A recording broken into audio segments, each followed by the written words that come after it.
taqaanaan oo ilaa iyo raggii hore ah waagi maxamed siyaad barre qadiimi weligiisna nabadoon ahaa jiray yaraanteedii ilaa iyo hadda kulliba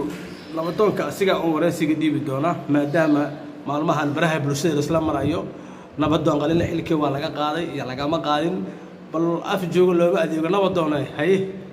bismillaahir rahmaanir rahiim aad baad u mahadsantahay in la cadde horta waxaad ogtahay wax kala badan baad ogtahay aniga in la caddo hadduu afgooyo joogo ceelasha joogo meel aniga xilka laga qaadayna hadda anigu ma ogi hadday jirtay in la caddaa sheegi doona waxaan intaas ku darayaa horta oda dhaqan waa dhintaa maana laga bedelo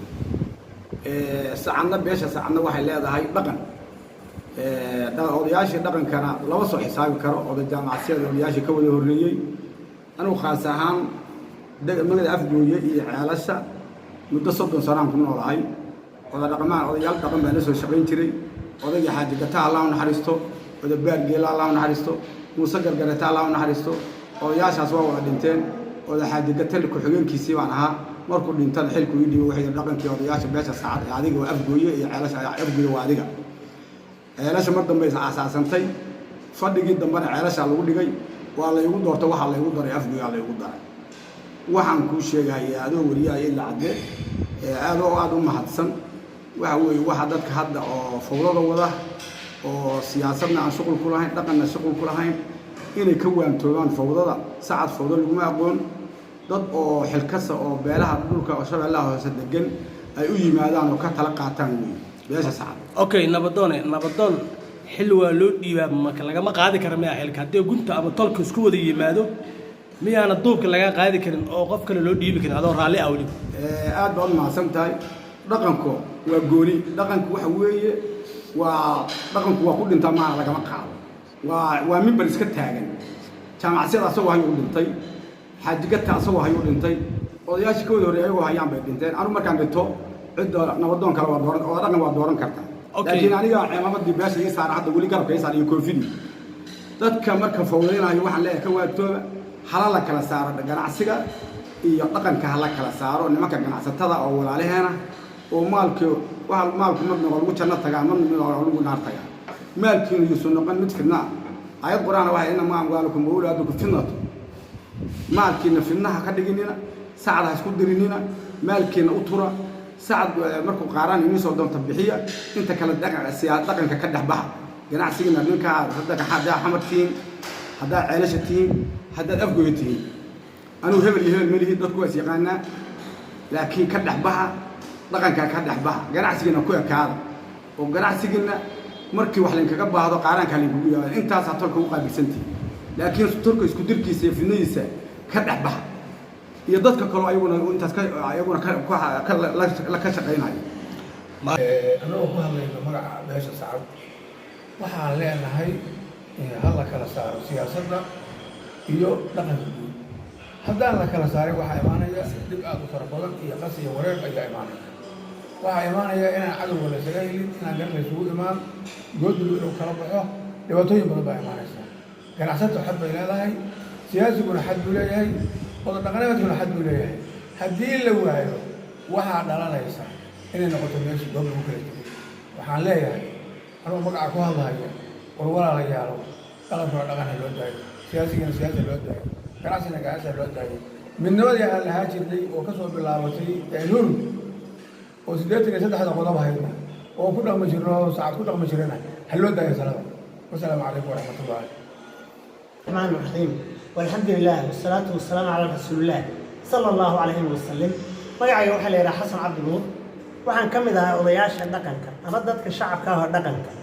ee ku nool degmada afgooye gaar ahaan ceelasha biyaha gobolka shabeellada hoose gaar ahaan degmada afgooye iyo ceelasha biyaha waxaan nahay beesha sacad odayaasha beesha sacad oo shacabka ahaa baan nahay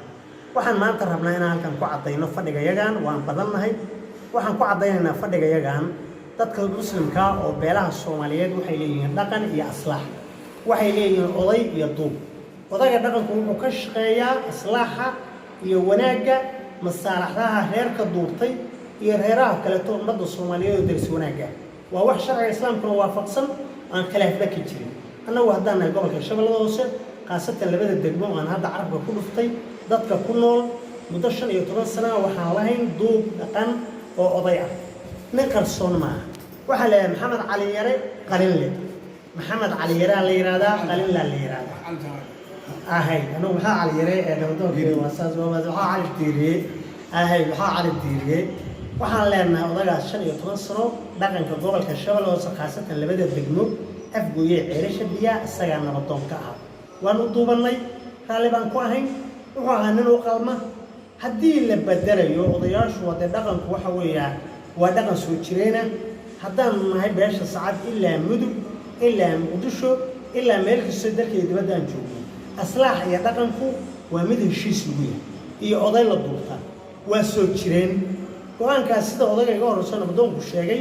ceel huur baa lagu gaaray 84 kii la yiri baa aniga dad iga weyn bay bahay nidaamka meel baa laga duubi jiray aslaax bayna ahayd waana lagu raacay waxa dhacday muddo hadda laga joogo sanad iyo bar in la sameeyay dhaqan aan waligan arag oo fawda ah oo lagu sameeyay ceelasha biyaha meesha lagu sameeyay waa meesha hadda aan fadhino meeshaas waxa la yeeshay baa lagu qabtay waxa la bedelay odagii hore 15 nabadoonka noo ah ayaa la bedelay hal la bedelo waxa lagu bedeli karaa hal aasho iyo cod iyo isku imaatin arintaas ma idin afarno ehlada oo aan leenahay arintaas way ku khaldameen baa meeshaas ku duubay khilaaf baa ka dhacay odagii waa fadhiyaa isagana ku dari doona annagu haddana shacabka deegaankaas waxaan raalli ku noqonay waxaan aragnay iyo wax og yahay midna ma waxaan leenahay walaalaha iyaga duubay annagu waxaan arki jirnay maamul fawda laakiin dhaqan fawda waliga iyaga ma nana annagu ma nana dhaqan fawdaahi ma aha siyaasad walaalayaal waxaan rabnaa siyaasadda iyo ganacsiga walaalada nabadoonnimada iyo ganacsiga siyaasadda waa saddex nabadoonnimadu ma aha ganacsi wax calaf lagu doono ma dukaan iiba ma qaar ma gaari gabeey ma nabadoonnimadu dhaqan gooniya weeye aslaax buu ka shaqeeyaa meel gooniya waxaan rabnaa dadka ganacsatada walaalaha iyaga oo raba inay isku dabaqaan dhaqanka iyo ganacsiga isqaban mayso arrinkaas in laga fiirsadaan rabnaa inta kale waxaan kusoo dhaweynaya odayaasha kale oo meesha fadhiya goobta wabilaahi tawfiiq anigoo ah oo odayaasha saxaabka gobolka Shabeelle Hoose ku nool oo magacayga yahay Shawri waxaan ka hadlaynaa arrin waayahan ugu soo noolaabatay oo aan dhibsatay oo aad iyo aad oo dhibtay oo dadkii iyo dhaqankiiba dhex gashay oo niman dhalinyaro oo tiro badan oo sacad oo ganacsato u badan oo qaar ka yimaadaan qaarna ay joogaan Shabeelle Hoose oo haba yaraatee sacad tijaaro ayuu ay raadsadaan maahan sacad wax kale u qaban waxay ku wadaan dhibaatooyin aad u fara badan ii sheegay waxa weeye dhaqankii ay kala jiidayaan haba meel intay tagaan ay leeyihiin qofka xasaasa waxaan u baahanahay marka ii sheegay inaan ii sheeg hadda aan saxaabadeedkan u qabanayna inay waxaas ka joogaan ay arrintaas la keenayso wax xun oo sax dhexdiisa fidqalala ama uu ii sheegay qof wax loo qabta la waayo dadka ay haba dhinac u kala jiidayaan annaga waxay hadda waxaan u qabanaynaa saxaabadeedkan aan ii sheegaan aslaaxaan wadi jirnay iyo sida Shabeelle Hoose aan ugu adeegi jirnay 30 sano ka hor iyo odayaashii joogi jiray ay hawshoodii qabsadaan wixii ka dhiman oo la tabanahayana loogu daro oo la yidhaha waxaas ay ka dhiman ma sugayn annaga in la yidhaahdo dadkii lala soo dhex galo warar tira badan iyo haba laba meel inta la geeliyo adinka labadaasa ah in dukaankiisa gadanahaya oo ii sheeg sanadkiiba 2 sano la arkaan meelu ka imaanayo ninkii dhaqanka oo dhibkiisa u taagnaa oo saldhig u taagnaa oo ii sheeg wax dhibaato kasta ku dhacaysa la dhex taagnaa laga hor keeno oo dadkii ay saas ku baaba'aan sacad ku baaba'o wax la aqbalaya maaha mana ka yeelayno waa hor taaganahay waanan dhammaystiraynaa assalaamu calaykum waraxmatullahi